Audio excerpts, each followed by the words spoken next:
फिर लकी वहां से निकले, फौरन दौड़ते हुए दोनों के दोनों तालाब के किनारे आ गए थे। वहां के मुकाबले यहाँ काफी शांति थी। लोगों ने हालांकि लकी का थोड़ी देर तक पीछा तो किया, लेकिन उसके बाद वो लोग भी थक गए, इसलिए उन्होंने लकी को छोड़ दिया। लकी और राधिका दोनों चट्टान पर बैठकर ढलते हुए सूरज का आनंद ले रहे थे। तभी लकी ने देखा कि राधिका के चेहरे पर घोर उदासी छाई हुई थी।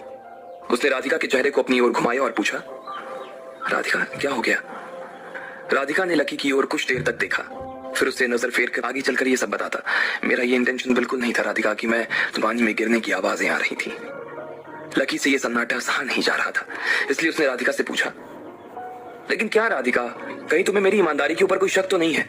अगर तुम्हारे मन में इस तरह का कोई भी डाउट है तो अभी बताओ मुझे, मैं अभी के अभी अपने आप को सही साबित कर दूंगा।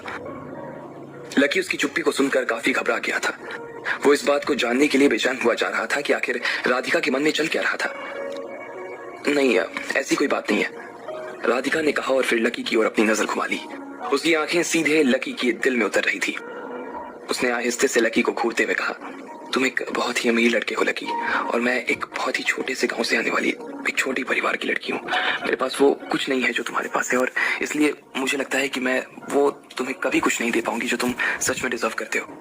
अब जब मुझे याद आता है कि मैं तुम्हारे लिए सड़े हुए फल लेकर आई थी, उन्हें भी तुमने काफी खुशी खुशी खा लिया था, तो मुझे अपने आप के ऊपर शर्म आती है लकी।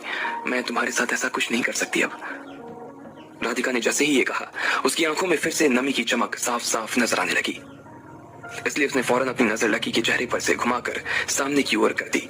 उसे लग रहा था कि उसकी जिंदगी बीते 10 दिनों में से एक सपने की तरह चल रही थी, और अब उस सपने का अंत हो गया था। वो अपनी जगह से खड़ी हो गई और जाने लगी।